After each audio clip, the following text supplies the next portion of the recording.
رسول اعظم صلی اللہ تعالی علیہ وآلہ وسلم کے پیارے دیوانوں، ایک بھائی نے یہ سوال کیا ہے کہ خودکشی کرنا کب جائز ہے؟ ہم سوسائڈ کب کر سکتے ہیں؟ کیا کوئی پریشانیوں میں مبتلا ہو کر جو اپنی زندگی سے ہار مان چکا ہے اور اسے کوئی راستہ نظر نہیں آ رہا ہے تو کیا وہ خودکشی کر سکتا ہے؟ تو آقا کے دیوانوں، آپ میری بات کو سنیں، دیکھیں، خودکشی کرنا کسی حالت میں جائز نہیں ہے۔ خودکشی کرنا کسی حالت میں بھی جائز نہیں ہے، چاہے آپ کے اوپر کتنی بھی تکلیف ہو، کتنی بھی مصیبت ہو، آپ کتنے بھی پریشان ہو، مگر آپ کو خودکشی کرنا یہ جائز نہیں ہے۔ خودکشی کرنا حرام ہے، کبیرہ گناہ ہے، چاہے آپ ڈپریشن کا شکار ہوں کیا نہ ہوں۔ کچھ لوگ یہ کہتے ہیں کہ اگر عورت خودکشی نہیں کرے گی تو وہ بدنام ہو جائے گی، اس کی عزت کی حفاظت نہیں ہوگی، تو کیا وہ خودکشی کر سکتی ہے؟ دیکھیں، عورت کی عزت بچانے کے لیے جو بھی راستہ آپ کو صحیح لگتا ہے آپ کر سکتے ہیں تاکہ اس کی عزت کی حفاظت ہو جائے، لیکن اس کے باوجود بھی آپ کو شریعت خودکشی کرنے کی اجازت نہیں دے سکتی۔ خودکشی کرنا ہر حالت میں حرام ہے۔ آج لوگوں کا یہ حال ہو چکا ہے کہ وہ ڈپریشن کا شکار ہو کر اپنی زندگی سے ہار مان لیتے ہیں اور وہ اس کا یہی سولوشن سمجھتے ہیں کہ ہم اپنی زندگی کو ختم کر دیں اور ہمیں اس زندگی سے چھٹکارا مل جائے، اور وہ یہ بھول جاتے ہیں کہ جتنی ہمیں تکلیف اس دنیا کے اندر ہو رہی ہے، اس سے 70 گنا زیادہ تکلیف ہمیں قبر کے اندر ہوگی۔ آقا کے دیوانوں، دیکھیں، جب کسی کے اوپر کوئی تکلیف آتی ہے، کوئی مصیبت آتی ہے تو ہمیں سمجھنا چاہیے ہم اللہ رب العزت کے بندے ہیں، آقا کریم صلی اللہ علیہ وآلہ وسلم کے غلام ہیں، ہم آقا کے امتی ہیں، آقا کے عاشق ہیں، ہمیں صبر کرنا چاہیے۔ اگر آپ نبیوں کی تاریخ کو پڑھیں گے، آپ صحابہ کی تاریخ کو پڑھیں گے، آپ اللہ کے مقدس ولیوں کی تاریخ کو پڑھیں گے تو آپ کو پتہ چلے گا ایسا کوئی نبی نہیں ہے، ایسا کوئی صحابی نہیں ہے، ایسا کوئی ولی نہیں ہے کہ جس کے اوپر تکلیف نہیں آئی ہو، مگر انہوں نے سب نے صبر کیا، کیونکہ وہ جانتے ہیں کہ اللہ رب العزت اپنے بندوں سے بہت زیادہ محبت کرتا ہے، بہت زیادہ پیار کرتا ہے۔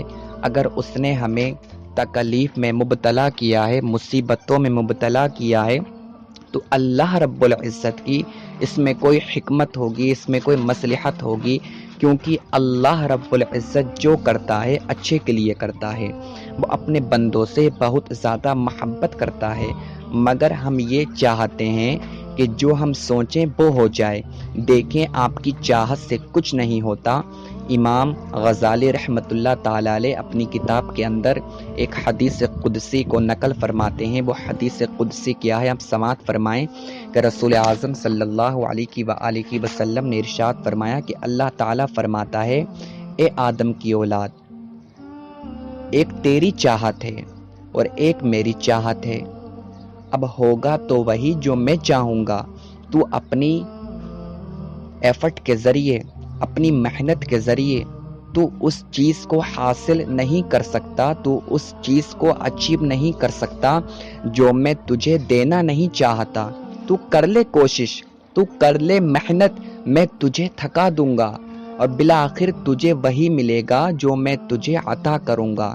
یہ اللہ تعالیٰ ارشاد فرماتا ہے۔ اب حدیث پاک کے جو آگے کے الفاظ ہیں آپ ان کو سمجھیں۔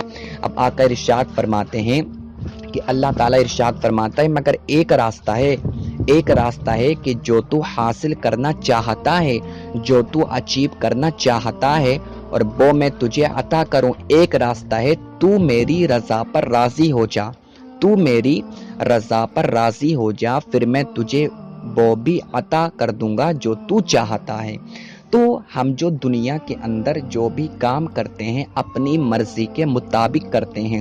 اگر ہمارے اوپر تھوڑی سی پریشانی آ جائے، اگر ہم مصیبتوں میں مبتلا ہو جائیں، تو ہم مصیبت میں آ کر، پریشانیوں میں آ کر صبر نہیں کرتے ہیں. ہم اللہ رب العزت سے شکوہ کرتے ہیں اور اس کے بعد میں ہم خودکشی کر لیتے ہیں اور ہم بھول جاتے ہیں ہم کس کے امتی ہیں. ہم آقا کی امتی ہیں کہ جنہوں نے ہمیں صبر کرنا سکھایا ہے. اور جو بندہ صبر کر لیتا ہے، اللہ رب العزت اس بندے سے بہت زیادہ محبت فرماتا ہے، اس بندے سے بہت زیادہ پیار فرماتا ہے. تو دیکھیں، جب کبھی آپ کے اوپر پریشانیاں آ جائیں، آپ مصیبتوں میں مبتلا ہو جائیں، آپ ڈپریشن کا شکار ہو جائیں، تو ڈپریشن سے نکلنے کے لیے، پریشانیوں سے نکلنے کے لیے، مصیبتوں سے نکلنے کے لیے سب سے اچھا نسخہ، سب سے اچھا طریقہ یہی ہے کہ آپ اللہ کی رضا پر راضی ہو جائیں اور آپ اللہ رب العزت سے کبھی شکوہ نہ کریں. کیونکہ جب اللہ رب العزت کسی کو پریشانیوں میں مبتلا کرتا ہے، مصیبتوں میں مبتلا کرتا ہے، اس کا امتحان لیتا ہے، اور اس وقت جب وہ صبر کرتا ہے تو اللہ رب العزت اس بندے سے بہت زیادہ محبت کرتا ہے، اس بندے سے بہت زیادہ پیار کرتا ہے. اور آقا کے دیوانوں، ایک بات میری سن لو، کامیاب وہی ہوتے ہیں، ترقی وہی کرتے ہیں، دنیا کے اندر بھی کامیاب وہی ہوتے ہیں اور قبر کے اندر بھی کامیاب وہی ہوتے ہیں جو صبر کرتے ہیں. اور جو صبر نہیں کرتے ہیں وہ دنیا کے اندر بھی برباد ہو جاتے ہیں، وہ قبر کے اندر بھی برباد ہو جاتے ہیں، اور وہ میدان محشر میں بھی برباد ہو جائیں گے. تو کبھی بھی آپ کے اوپر کتنی بھی پریشانیاں آ جائیں، کتنی بھی مصیبتیں آ جائیں، آپ صبر کریں اور اللہ کا ہر حالت میں شکر ادا کریں. آپ نے دیکھا ہوگا کہ دیکھیں، اللہ رب العزت نے ہمیں بے شمار نعمتوں سے نوازا ہے، کبھی اس نے احسان تو نہیں جتایا. اور جب آپ کو خوشی ملتی ہے، آپ بہت زیادہ خوش ہو جاتے ہیں، اس وقت تو آپ اللہ تعالیٰ کا شکر ادا کرتے ہیں. تو آپ خود سمجھیں کہ ہم وفادار بندے ہیں، کیا ہم غدار بندے ہیں؟ جب اللہ رب العزت نے ہمیں مال عطا فرمایا، اللہ رب العزت نے ہمیں سب کچھ عطا فرمایا، اس وقت تو ہم اس کا شکر ادا کرتے ہیں. مگر جب اللہ رب العزت نے ہمیں آزمائش میں مبتلا کر دیا، ہمیں پریشانیوں میں مبتلا کر دیا، اس وقت ہم اللہ تعالیٰ سے شکوہ کرتے ہیں. تو پھر ہماری وفاداری کہاں ہے؟ اور جو لوگ پریشانیوں میں مبتلا ہو کر صبر کر لیتے ہیں، اللہ تعالیٰ سے شکوہ نہیں کرتے ہیں، اس وقت اللہ رب العزت اس بندے سے بہت زیادہ محبت فرماتا ہے. پھر اس کے بعد میں اللہ تعالیٰ ارشاد فرماتا ہے، مانگ میرے بندے، تو کیا مانگتا ہے؟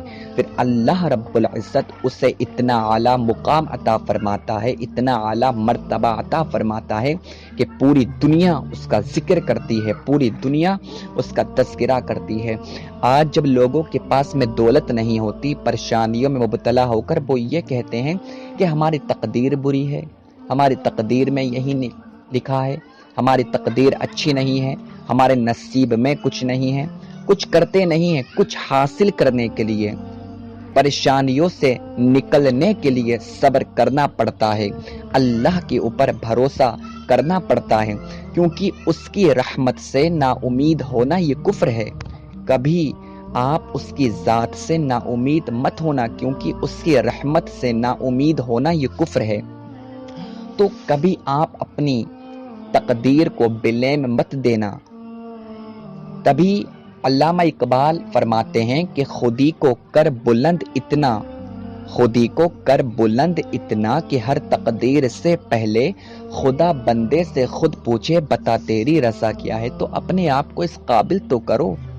پریشانیوں میں آ کر، ڈپریشن کا شکار ہو کر خودکشی کرنے والوں، کبھی تم نے اللہ رب العزت پر بھروسہ کیا؟ اللہ رب العزت اپنے بندوں پر ظلم نہیں کرتا. قرآن مقدس میں خلاق کائنات ارشاد فرماتا ہے کہ میں اپنے بندوں پر ذرہ برابر بھی ظلم نہیں کرتا ہوں. اگر وہ تمہیں پریشانیوں میں مبتلا کرتا ہے، مصیبتوں میں مبتلا کرتا ہے، تو وہ تمہاری کرتوتوں کی وجہ سے کرتا ہے. تو جب کبھی ہم پر پریشانیاں آئیں تو سب سے پہلے ہمیں یہ سوچنا چاہیے، سب سے پہلے ہمیں یہ سمجھنا چاہیے کہ ہم نے ایسی کون سی غلطی کر دی ہے کہ اللہ رب العزت ہم سے ناراض ہو چکا ہے۔ اپنے مولا کو راضی کر لو اور جتنا اس نے دیا ہے اتنے پر خوش ہو جاؤ، پھر آپ دیکھیں کہ اللہ رب العزت آپ کو کتنا اعلیٰ مقام عطا فرماتا ہے، کتنا اعلیٰ مرتبہ عطا فرماتا ہے۔ تو دیکھیں کسی بھی کنڈیشن میں، کسی بھی حالت میں خودخوشی کرنا جائز نہیں ہے، خودخوشی کرنا